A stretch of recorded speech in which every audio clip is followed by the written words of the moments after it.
Hey guys, before this episode starts, I want to talk about some pretty cool news. Okie Investigations now has its own website. It's truecrime.blog, and it is a running blog for crime stories and for this show. So if you're a true crime buff and you want to see some cool things that we gathered while researching each show, including a timeline of events that we put together, newspaper clippings, court documents, and much, much more, come check us out at truecrime.blog. 1, 2, 3, and... Hello, everyone, and welcome to Okie Investigations. My name is Trevor Shelby. In this episode, we're going to discuss the 1932 death of Della Oliver near Davis, Oklahoma. She died in a tragic car accident. 2 others survived by jumping from the car just before the crash. It was ruled an accident, but an insurance agent was not so sure about that. In this episode, we will discuss what happened, why, and what's happened since. But first, if you're a first-time listener, to experience this podcast to its finest, hit that subscribe button so when we have new episodes, you will be the first to know. Then, head on over to our Facebook page. Here we can discuss the case together, and perhaps come up with our own theories on the many cases that will be featured on this show. You can find us at facebook.com/Okie Investigations. I might sound a little different, and that's due to my sinuses acting up. I hope you all have had a great week. This week's been a little trying for me, but I'll make it through. I was reminded this week that not everyone is who they seem to be, and sometimes there may be a dark side to someone that you just never knew about. You would think that as someone who looks into cases like these, I would expect that, but it's quite shocking when someone you've never guessed. For now on, I'll choose my friends and those I look up to with a little more scrutiny. This is also something I've thought about a lot with this case that we're going to be talking about today. Before we get into all that, I want to provide an update on the case against Anil Azmat. We covered this case a few weeks ago. He is accused of killing his baby. They later found evidence that the baby had been abused for some time. They had their initial bond hearing this month, and Anil was denied bond. Looks like he's being represented by public defender Craig Corgan. It will be interesting to see where the case goes from here. Right now, they have a preliminary hearing conference scheduled for October 14th. A preliminary hearing conference is generally... These hearings are a time for your attorney and the prosecutor to discuss your case. The prosecutor will make a plea bargain offer, which you and your attorney will discuss. If you decide to accept the offer, you would waive or give up your right to a trial and set your case for a date for you to plead guilty. If you do not accept the plea offer, you will have a case set for a preliminary hearing. So we'll get an idea of what Anil plans to do after this initial process. It'll be pretty interesting to see where this goes. But enough of all that. Let's get to our story for this week. When you marry someone, you expect a few things. You expect that you will have someone to love and grow old with. You expect a partner in life, someone that has your back, and you have theirs. So it's really sad when someone's been married for a really short time and they lose their spouse before they even get to have their 1-year anniversary. This is exactly what happened on November 3rd, 1932. A horrible accident was reported to police. A car had driven off a bridge. 3 people were in the car, but only 2 were still alive. When police arrived on the scene, they were met with a horrible, horrible accident. Claude Oliver and his nephew George Oliver were struck with grief. A witness stood nearby. His name was Bert Atkins. When interviewed, Claude told his sad story of what had happened. Claude, his wife Della, and nephew George were in a Ford Roadster. They had crammed in together with Della in the middle. They were on the road approaching the bridge just outside of Davis, Oklahoma. Claude was driving and felt something odd with the car. He thought that it might be a flat tire, and instead of pulling over, he decided to lean over and look at the tires. As he did so, he veered off course and was about to drive right off the bridge. They all tried to jump from the vehicle. The two men were able to make it okay. Della, however, wasn't so lucky. When she left from the vehicle, she was in the direct path of the car, and it crushed her. She died instantly. Now, nearly all the accounts of the accident were the same. George's story was almost identical to Claude's, and the eyewitness, Bert, he told police what he saw, and from his point of view, things pretty well matched up. This story was actually picked up in the local news on the day of the accident.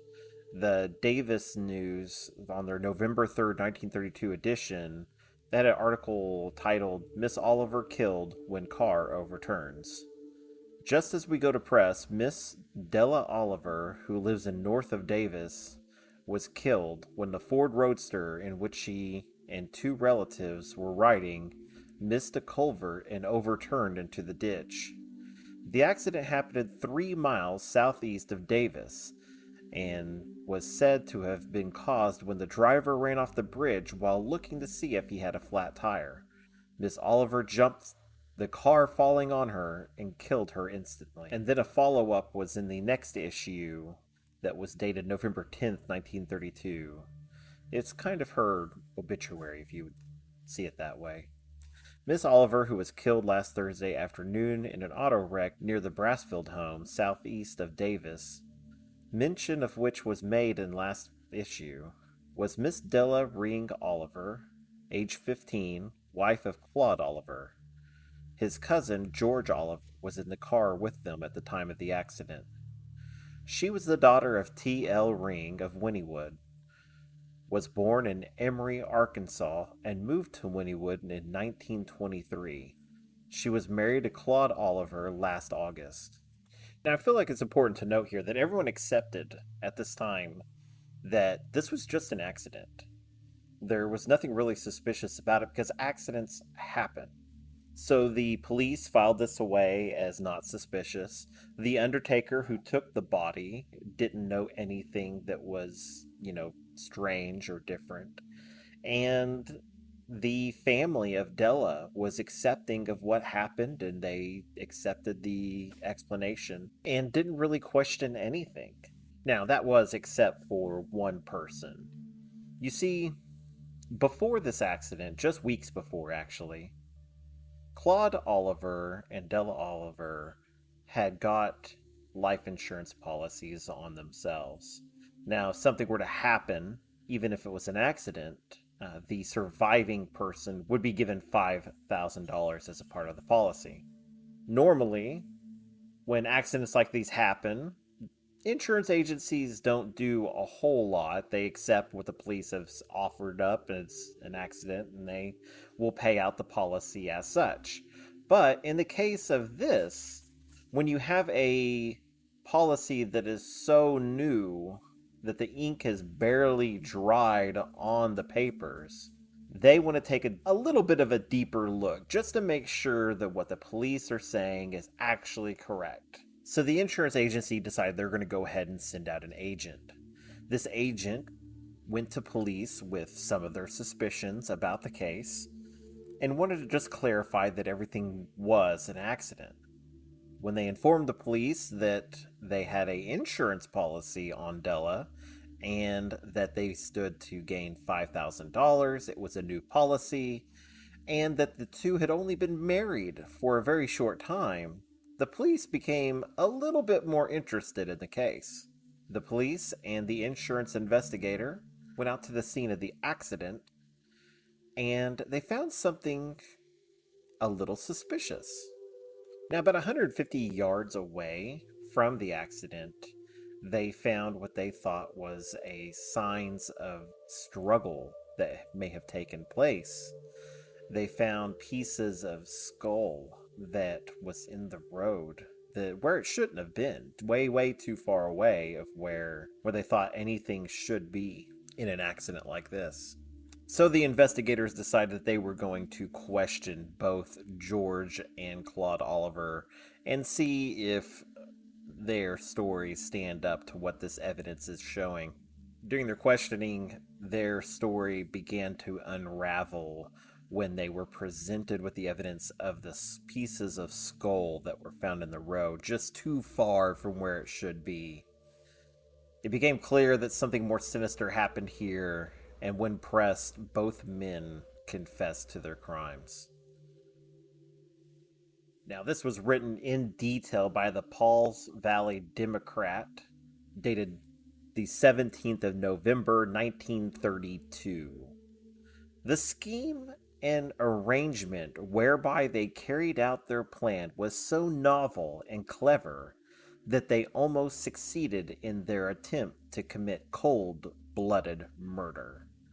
All of the intended parties, including the family of the deceased, were satisfied that her death was the result of an accident.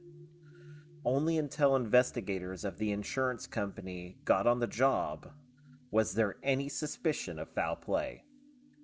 The confession signed by the two young men, so it is stated, admits that the plot began last summer when they tossed a coin to see which of them would marry the girl.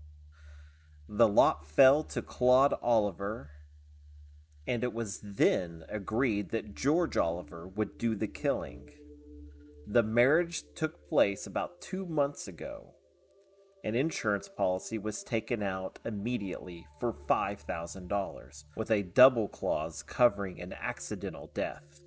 Now, all of this is just absolutely disgusting. The flip of a coin is what decides who kills and who marries. And it's almost done with such disregard that neither of them really seem to care who does which. The plan is then set into place when Claude does marry Della. They then take out the insurance policy, setting up what she did not know would be her eventual death. The article then continued with the confession. On November 3rd, they were traveling down a road near Davis when they decided they were having tire trouble. Claude Oliver was inspecting the tire when George attacked the girl, hitting her in the head with a file. She ran to her husband, so the confession stated, asking for aid, and he proceeded to grab her and hold her while George rained blows upon her head with a piece of car spring until she fell unconscious. They proceeded to place the body into the car and drove it down the road and overturned the car in a ditch, leaving her body underneath the car. It was reported they told the story of the wreck with great clearness, stating that they were both sitting on the outside and managed to jump out of the car just before it turned over. But the girl, being in the middle, was not able to get out.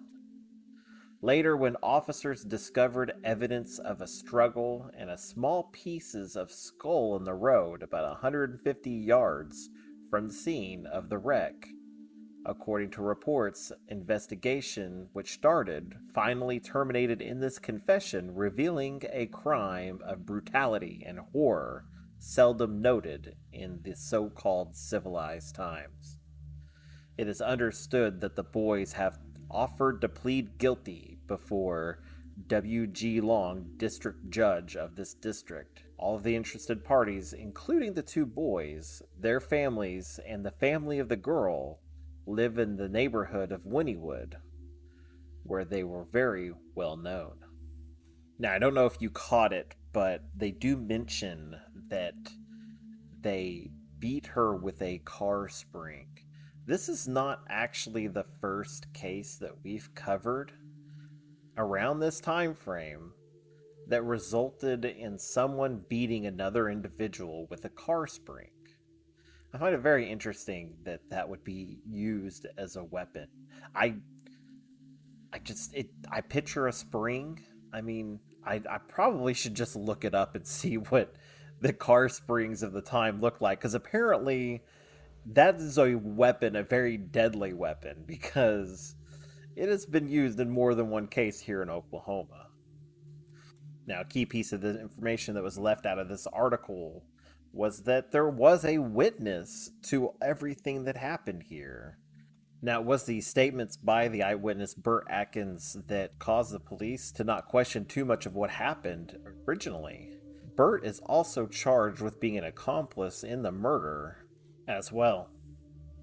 Now, after this confession, the file, the piece of car spring, and a rock with blood and hair on it was said to have been found by officers near the scene of the killing. This was all pretty consistent with the confessions and really kind of backed up what they were confessing to. Now, at their first appearance in district court, the three men pleaded not guilty. For their own safety, the judge decided that they were going to be held in the state pen in McAlester, Oklahoma. This was mainly due to the severity of their crime. They didn't want somebody ending up in jail with them locally that knew what had happened and maybe would act out against them. Strangely enough, this is a real-world problem. The jail system, even today, I used to work at the county jail here, and we have what's called classifications. So we would take somebody that, let's say they were a gang member, and let's say that they're a part of a particular gang that hates another gang. Well, you don't want to put them in a situation where they may be in a part of the jail where their opposing gang might be. So what classifications typically does is they take those gang members and they'll separate them out so they don't cause problems for the jailers there at the jail. So the same would be done for high profile crimes. So somebody that did something that was rather high profile or particularly heinous, they might separate them out. They might get the cell to themselves in a pod that only houses just a few people of kind of the same nature of crimes. So we had, at the time that I worked there, we had one particular floor that was mainly pods of that type, where it was just one person in and it was highly guarded. Those inmates didn't actually get out of their cells except for about 30 minutes a day, just so they could shower, shave, and watch a little bit of TV pretty much. And that was the extent of their activities. At this time, it was pretty common for the local jails to use the prison system to kind of keep high-profile inmates safe. This way, nobody either stormed the jail or someone maybe purposely gets themselves arrested to end up in jail with the same person. Because you're talking about these local crimes where, you know, friends and family members may be so angry about what happened, they just want revenge. And back at this time, it might be possible for those things to happen. So in order to prevent that, they decided that they would use the prison system to help keep these inmates safe. On December 12th, Claude Oliver decided he was going to change his plea to guilty. He didn't want to go through the trial, knowing what the outcome would probably be. The next day, on December 13th, George Oliver also changed his plea to guilty. Now, when you see things like this happen today, it's typically in response to maybe a plea deal or some kind of offer that the prosecution has given the defense, and it is in order to avoid something like the death penalty or maybe life imprisonment. Maybe the charges will be dropped a little bit, maybe not be as severe as they were originally. But in this case, and as often that I've seen in a lot of these cases in this time frame, that is not the case here. They didn't really see it as they were saving the state money or that they weren't wasting everybody's time with a trial. What they saw was two murderers that did something so heinous that they deserved a severe punishment. So, in response to their guilty pleas, the judge then had to decide what their punishment would be. So, the very next day, on December 14th, the judge decided he was going to give them death. So, Claude Oliver, who was 28 years old at the time, and George Oliver, who was 18, would be facing the electric chair very soon. Now, very interesting enough, George Oliver, being 18 years old, would be the youngest man in Oklahoma to be put to death by the electric chair if the sentence was carried out. Now, February 10th, 1933, the attorneys for both Claude and George Oliver have filed appeals to the sentence. They think it's a bit excessive, seeing that they had pleaded guilty. The attorneys believe that there should be some leniency given that they avoided a trial, as we spoke of before. Those appeals were denied. The last remaining thing that could save them at this point was the governor. If the governor were to give them clemency, then they could avoid the death penalty. The families pleaded in the paper. They wanted them to be spared the death penalty. Just give them life is pretty much what they were campaigning for at this point. And also, seeing that George was so young in this case, they stood a chance that the governor might actually intervene on his behalf. Governor Murray took it very seriously, and he actually did review their case pretty thoroughly. But he decided that the court's actions were justified and that there was no reason for him to intervene on this case. Before the execution, George wrote home to tell his mother that he was thinking of her. He heard that she was not feeling well, and he wanted to check in and say sorry that things weren't going as well as they'd hoped. He did say it was a pretty morning that morning, and he wasn't really complaining about the situation that he was in. He had plans that he was going to be baptized before the execution, and that he wished her well. Before his death, George was interviewed by a reporter, and he was quoted as saying, "I'll be gone before long. That will be the end of me. But I've been thinking a lot here, and I've been wanting to say this to the parents of boys. Call your boys around you. Take the paper and read them the story of my execution. Maybe it will help them. Maybe it will keep them from getting into the place that I'm in. Don't hide the paper. Let all the boys know what happened. Let all the boys know what it means." He then said, "Of course, I don't believe in capital punishment. But if they're going to have it, let them have it out in the open. Let them call in the little boys and the big boys and the young men, and everyone see what a terrible death is facing them if they commit crime as I have."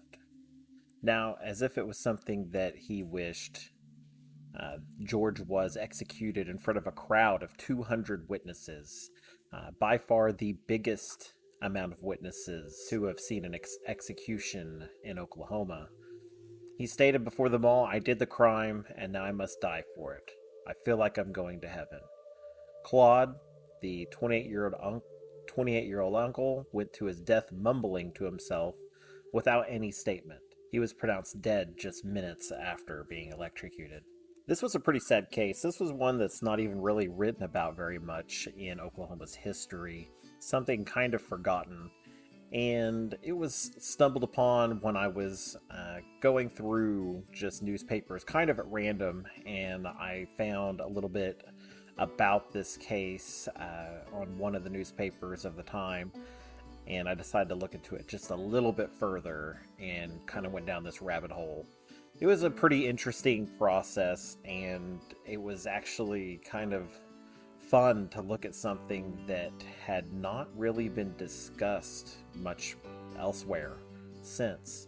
Notably, the death penalty in this case was taken pretty quick, within less than a year, really. from when the crime happened to when their death penalty had actually taken place. They were given their appeal process, and it was pretty short. That is something that's not really common today. We give people the appeal process and give them multiple avenues to prove either their innocence or maybe there was some wrongdoing during the trial. I'd like to thank you guys for joining me once again into the dark corner of Oklahoma's history. Join me again next week, where we are going to once again delve into the unknown dark history that Oklahoma has. Make sure you guys subscribe. That actually really helps me out in a lot of ways, especially with the algorithms of where we are placed in the podcasting networks. You can also join us on Facebook at facebook.com/Okie Investigations. My name once again is Trevor Shelby, and I'll see you guys next week. See ya.